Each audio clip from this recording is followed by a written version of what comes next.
இன்றைக்கி ஒரு ஸ்வீட் தான் செய்ய போகிறோம். அவல் அல்வா செய்ய போகிறோங்க. கொத்தமல்லி சட்னி.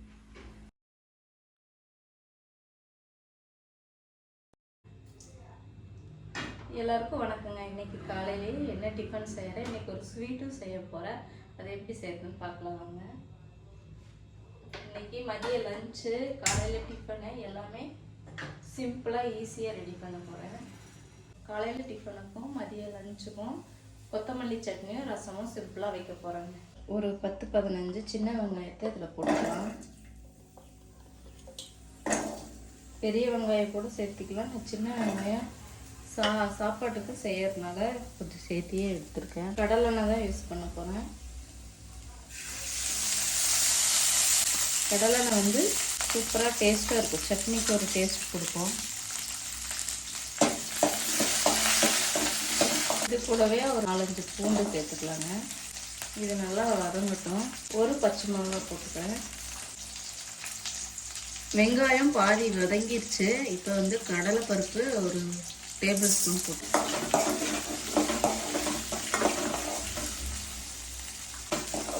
இப்போ இது நல்லா வதங்குறதுக்குள்ள இந்த வானலியில் ரசத்தை வச்சிடலாங்க.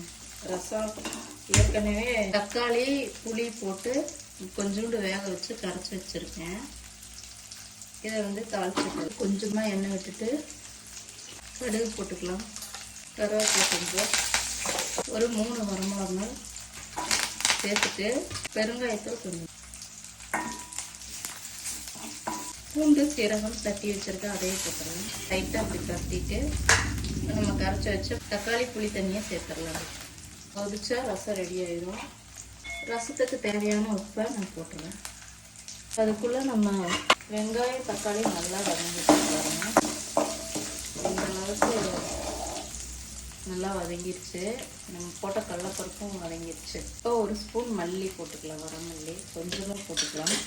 வரமிளகா காரத்துக்கு ஏற்ற மாதிரி வரமிளகா போட்டுக்கிறேன். கொத்தமல்லி தலையை தண்டோடு தான் சேர்க்க போகிறோம். நல்லா கழுவி க்ளீன் பண்ணி வச்சுருக்கோம். இதை வந்து இதில் போட்டு நல்லா வதக்கிக்கலாம். தண்டெல்லாம் சீக்கிரமாக வேகிறதுக்காக இப்படி கட் பண்ணி சேர்த்துக்கலாம்.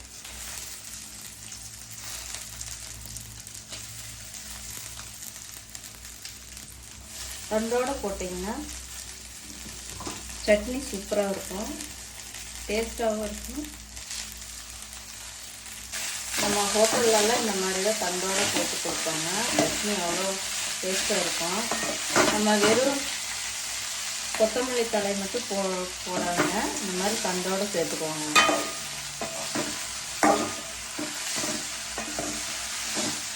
இதெல்லாமே நல்லா சுருண்டு நல்லா வெந்து வரட்டுங்க. நல்லா அடி பிடிச்சிடாம நல்லா கலந்து விடலாம். அப்போ சீக்கிரமாக வேகும். கடலைப்பருப்பு ஏற்கனவே நல்லா வறுத்துட்டோம், நல்லா அடி பிடிச்சிடும். அதனால் அப்பப்போ கிளறி விட்டுடலாங்க. கட் பண்ணி வச்சுருக்கோம் அரைமுடி தேங்காயை, அதை போட்டுக்கலாம்.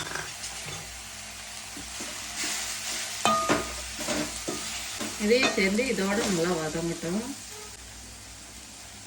இது கூடவே ஒரு சின்ன புளி, கொஞ்சமாக இந்த அளவு புளியை சேர்த்துக்கலாம்.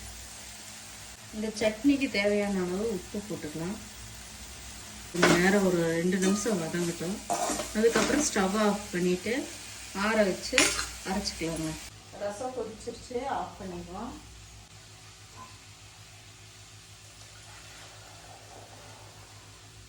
அதுக்கப்புறம் மூடி வச்சுட்டோம்னா இந்த வாசம் நல்லா மனமாக இருக்கும்.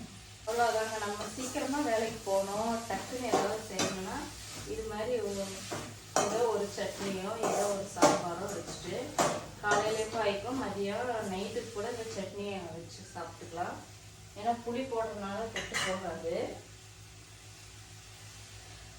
இப்போ வந்து இது நல்லா வதங்கிடுச்சுங்க. இதை எடுத்து ஆற வச்சு அரைச்சிக்கலாம். இப்போ இந்த பாத்திரத்தில் அவல் வந்து ஒரு கப் எடுத்துருக்கேன். நீங்கள் சிகப்பு அவல் கூட சேர்த்துக்கலாம். நான் இன்னைக்கு இந்த அவல் தான் இருந்தது, இதை சேர்த்துக்கிறேன். கொஞ்சமாக தான் நான் சேர்த்துக்கலாம். இது வந்து கலர் மாறாமல் நல்லா வறுத்து எடுத்துக்குவோம். கலர் மாறக்கூடாது, ஆனால் அவலில் சூடாக இருந்ததும் நம்ம எடுத்துடலாங்க. இப்போ இந்த சட்டியில் ஒட்டாமல் வருது பார்த்தீங்களா, அப்படியே நம்மளுக்கே தெரியும் இது நல்லா வறுபட்டுருச்சு அப்படின்னு. இப்போ இதை எடுத்துக்கோ. இதை எடுத்து ஆற வச்சுட்டு மிக்ஸி ஜாரில் குறவரப்பாக அரைச்சி எடுத்துக்கலாங்க. அவ்வளோதான், இது ரெடி ஆயிடுச்சு. இப்போ இதை ஆஃப் பண்ணிடலாம். இப்போ இதே கப்பில் ஒரு 2 கப்பு வெல்லத்தை சேர்த்துக்கலாம். வெல்லம் வந்து நல்லா கரையிற வரைக்கும் நம்ம இதை விட்டுறலாம். லைட்டாக தண்ணி ஊற்றி வெல்லம் நல்லா கரையணும். ஒரு 1/2 டம்ளர் தண்ணி ஊற்றிருப்பாங்க. இது கூடவே நான் வாசனைக்காக ஒரு 4 ஏலக்காய் சேர்க்குறேன். இப்போவே சேர்த்துட்டோம்னா இது நல்லா இதில் மிக்ஸ் ஆயிடும்.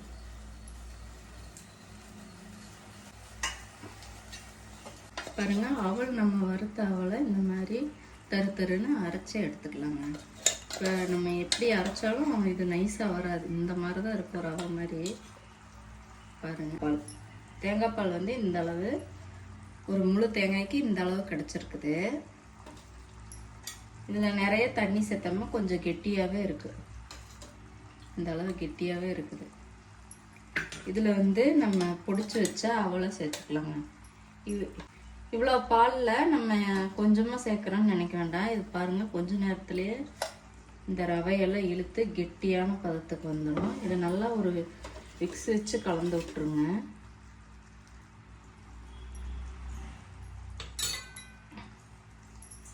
அவல் வந்து இந்த பாலை ஃபுல்லாகவே இழுத்துரும்.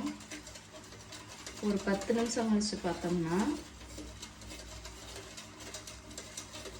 இது இருக்கட்டும். அதுக்குள்ளே நம்மளுக்கு ஆயிடுச்சு பாருங்கள். இது பாகு பார்த்தா தேவையில்லை, சும்மா கரைஞ்சா போதும். இது நல்லா ரெடி ஆயிடுச்சு. இதை வந்து நல்லா வடிச்சிட்டு அதுக்கப்புறமா சேர்த்துக்கலாம். இது நல்லா வடித்து எடுத்தாச்சு. இந்த ஏலக்காய் எல்லாம் தூள் எல்லாம் எடுத்துட்டு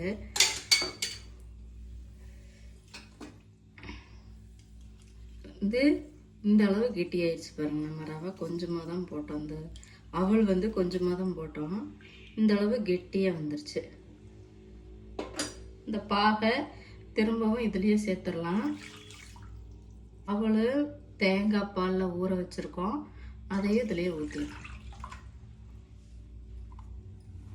ஒரு சிம்பிளான ஸ்வீட்டு, சிம்பிளான அல்வா செய்யணும்னா இந்த மாதிரி செஞ்சுக்கலாம். இப்போ இது போல் ஒரு நல்லா திக்கான கரண்டி எடுத்துக்கோங்க. இப்போ தான் கிண்டுறக்கு சௌகரியமாக இருக்கும். இது நல்லா கொதிச்சு வர வரைக்கும் கூட வச்சுக்கோங்க. இது கொஞ்சம் கெட்டி ஆக ஆக நம்ம கம்மி பண்ணிக்கலாம்.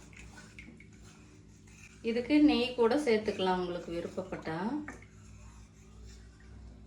நெய் சேர்த்து பண்ணோம்னா இன்னுமே டேஸ்ட்டாக இருக்கும். இப்போ தேங்காய் பால் ஊற்றிருக்கிறதுனால இதுலேயே நல்லா எண்ணெய் விட்டு வருங்க. நல்லா கெட்டி ஆயிடுச்சு. இப்போ ஸ்டவ்வை சிம்மில் வச்சிடலாங்க. இது நல்லா கெட்டியாக அல்வா பதத்துக்கு வரணும். அது வரைக்கும் நம்ம கிண்டி கொடுத்துட்டே வரணும்.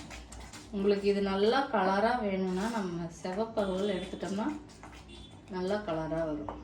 இதுக்கு அவ்வளோவா செலவு ஆகாது. வீட்டில் இருக்கிற பொருளை வச்சே பண்ணிடலாம். வெல்லம், ஏலக்காய், தேங்காய் பால் இருந்தால், தேங்காய் இருந்தால் போதும். அவல் கொஞ்சம் தான் நம்ம எடுத்துருக்கோம். ஒரு 50 கிராம் அவல் தான் நம்ம எடுத்துருக்கோம். எவ்வளோ வந்துருச்சு பாருங்கள். நெய் விடுறேங்க, ஏன்னா கொஞ்சம் மணமாக இருக்கும். அதுக்காக நெய் கொஞ்சம் விடுவேன். ஒரு ஸ்பூன் அளவு நெய். நல்லா கமன்னு வாசனையாக இருக்குங்க இது. இப்போ இது சுண்ட சுண்ட சூப்பரான வாசனை வருது. தேங்காய் பால் இதெல்லாம் சேர்த்ததுனால சூப்பராக மணமாக இருக்குது வீடே.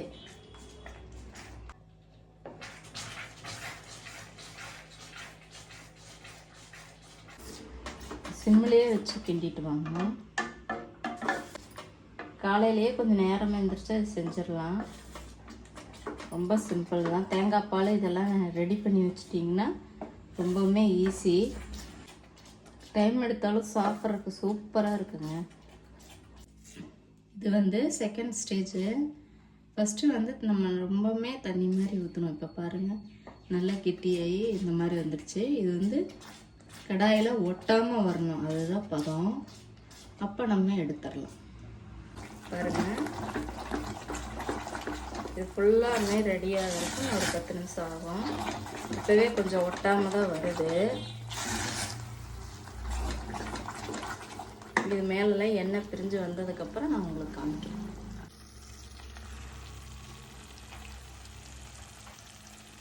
பாருங்க, கல்லில் ஒட்டாமல் வருது. அது பார்க்கல போது பாருங்க. இதுதான் பதம். இப்போ வந்து நம்ம எடுத்து இந்த முந்திரியெல்லாம் போட்டு வச்சுருக்கிற கட் பண்ணி இதில் நெய் கொஞ்சம் தடவி இருக்கிறேன். நெய்யே தேவையில்லை, இருந்தாலும் கொஞ்சம் தடவி இருக்கேன்.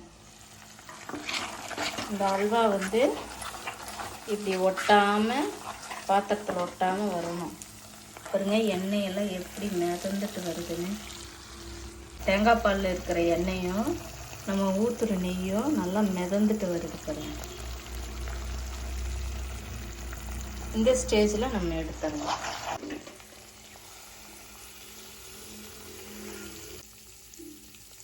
சரி, இது கொஞ்சம் நேரம் கழித்து நம்ம எடுத்துடலாங்க. ஒரு 10 நிமிஷம் கழித்து நம்ம எடுத்துருவோம். இன்றைக்கி என்ன சமையல்னா, காலையில் டிஃபனுக்கு ஊத்தப்பம், லஞ்சுக்கு சாப்பாடு, கொத்தமல்லி சட்னி,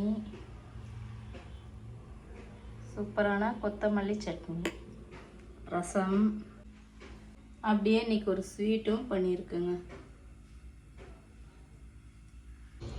சூப்பரான அல்வா, வாயில் வச்சதும் கரையிற மாதிரி சூப்பரான அல்வா ரெடி. பிரேக்ஃபாஸ்ட்டும் லஞ்சு எப்படி இருக்குன்னு பார்த்தீங்க. அதே சமயம் இன்னைக்கு ஒரு ஸ்வீட்டும் செஞ்சோம், அல்வா செஞ்சோம், அவல் அல்வா செஞ்சோம். ஈஸியாக டக்குன்னு செய்கிற மாதிரி ஒரு அவல் அல்வா செஞ்சோம். சூப்பராக டேஸ்ட்டாக இருந்ததுங்க. இப்போ வந்து கம்பெனிக்கு கிளம்பியாச்சு, வேலைக்கு கிளம்பியாச்சு. அவ்வளோதான். நெக்ஸ்ட் வீடியோவில் பார்க்கலாம். இந்த வீடியோவுக்கு சப்போர்ட் பண்ணி எல்லாரும் சப்ஸ்கிரைப் பண்ணுங்கள். மறக்காமல் லைக் பட்டனையும் தட்டிடுங்க. தேங்க்ஸ் ஃபார் வாட்சிங்.